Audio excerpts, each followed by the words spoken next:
మేము వరలక్ష్మి వ్రతానికి నైవేద్యాలు ఏమేమి ప్రిపేర్ చేసుకోవాలో మీకు చూపిస్తాను చూడండి. గారెలు, వడపప్పు, శనగలు నానబెట్టి పచ్చి శనగలు, అలాగే పానకం, మిరియాల పొడి, బెల్లంతో పానకం,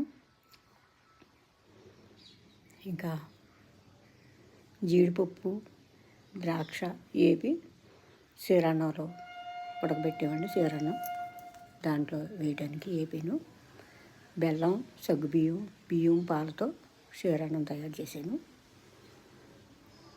ఇంకా ఎప్పుడు మనం చేసుకునే సలివిడి బియ్యం పిండి బెల్లంతో, బియ్యం పిండి మిక్సీ పట్టేసి బెల్లం కలిపి సలివిడి చేశాను.